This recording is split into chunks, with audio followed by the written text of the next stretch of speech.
Welcome back. Now we continue with the focus of our lesson.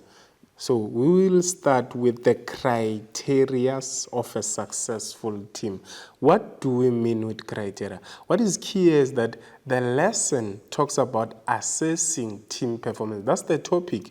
So to assess, you need a criteria. A criteria is a tool that is going to help to check whether a team is successful or not. So we will be looking into 4 criteria and check whether what a successful team should be having.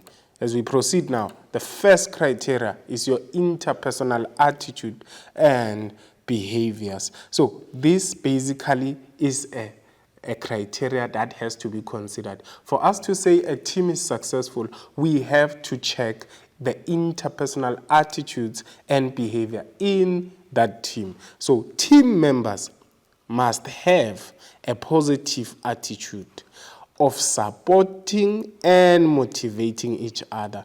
That way, we see the criteria we call interpersonal attitudes and behavior. So they need to support one another and motivate each other because the aim is to achieve the goal together since they are in a team. So that is one. Then number 2 is that they must be committed towards achieving a common goal. Hence, we are talking about interpersonal, which has to do with how they will be interacting between, or how they would be interacting with one another. So the aim there is that they should stay positive. And if team members in a team are showing positivity and they are supporting and also motivating one another, then that team is considered to be ticking the right box when it comes to the criteria of interpersonal attitudes and behavior. Because remember, a criteria is a tool used to assess and check whether a team is going to be successful or not. So one of the criteria is interpersonal attitudes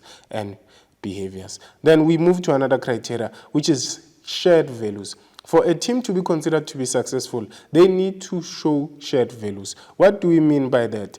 Team members should show respect towards other members despite their differences. As you can see in the picture, they are different and they are coming from different races. So they should show respect for one another despite their differences. They should further show respect for the knowledge and skills of other members, because in a team there will be different skills, there will be different characteristics, there will also be different personalities. So they need to show respect so that they achieve the criteria we call shared values, which is also assessed to check if a team is successful. So the first part is that there has to be interpersonal attitudes and there also has to be shared values for a team to be considered to be successful. And then another criteria we have is communication. As you can see on the picture, we see a lot of people communicating with one another because we see with these symbols to say there's communication there. So a team has to show communication. So what do we mean with communication? A clear set of processes for teamwork would ensure that every team member understands their role. So a clear set of processes would be the communication that will be shared with the employees to say this is what they're expected to do. So the communication that happens when the employees are being told or team members are being told about what they have to do, that is considered to be communication because it helps everyone to understand their role, which is an important criteria in a team. And then another aspect is team members must have a good communication skills so that quick decisions can be made, which will also help the business to achieve its objectives. So this is another criteria that is very key for a team to be successful.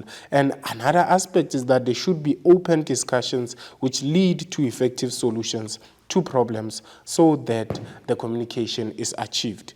Then We also have another criteria, which is the last one. We have cooperation and collaboration. As you can see in the picture, everyone there is willing to work for the team. So with cooperation or collaboration, all team members should take part in the decision-making process to show that they are willing to cooperate. And then another aspect about this criteria is that it should clearly define goals that must be set.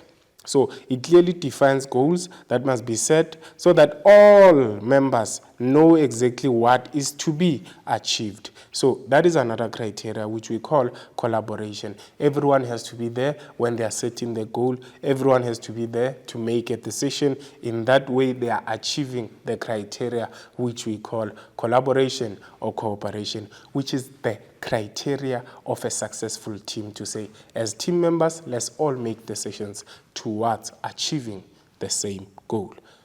Now let's move to another aspect. Now we look into the characteristics of a successful team. What should we see in a successful team? 1, successful teams share a common goal. They want to achieve a common goal. That is what we mean there. And team members are part of the process of setting goals for the group. So this is basically, again, a way that would guide team members to understand, to say, if we are in a team, we should have a common goal and we should all form part of the process of setting the goal to be achieved by the group or by the team. So that is one criteria. So hence it talks about coming together so that a common goal can be achieved, as you can see on the picture. And then another aspect is that there is an element of respect and honesty in a successful team. Everyone or every member of the team would respect another one. They would interact politely with each other so that the climate of respect is achieved, and they would also be honest so that objectives can be achieved and there won't be any emotions that may hinder the success of the team. And then another one is that team members enjoy open communication and deal with items of conflict immediately, because remember, there's honesty and remember, there's open communication. So there won't be an issue of conflict, and if it does appear, then the conflict would be dealt with immediately due to the openness in the communication. So hence we are talking about openness, communication between members, which would help the business to achieve the goal as well. Then another one is the idea of sharing, because when we are talking about communication, then it has to do with sharing information. Then we proceed with other characteristics. There would be balance. Balance in terms of what? Balance in terms of the knowledge and skills to achieve the objectives. So there would be people from different areas who bring different skills, which can also lead to a balance, to say someone is good in marketing, someone is good in public relations, someone is good in human resource skills, someone is good in production skills. So all those skills, when they are combined, they lead to the objective being achieved. Then another aspect is the idea of they share a set of team values and implement group decisions, which helps the business to also achieve the objectives. And then teams value the contributions of individual members, and they reach consensus on differences very fast, because there's open communication, there's honesty, and they collaborate, meaning they are willing to participate in the team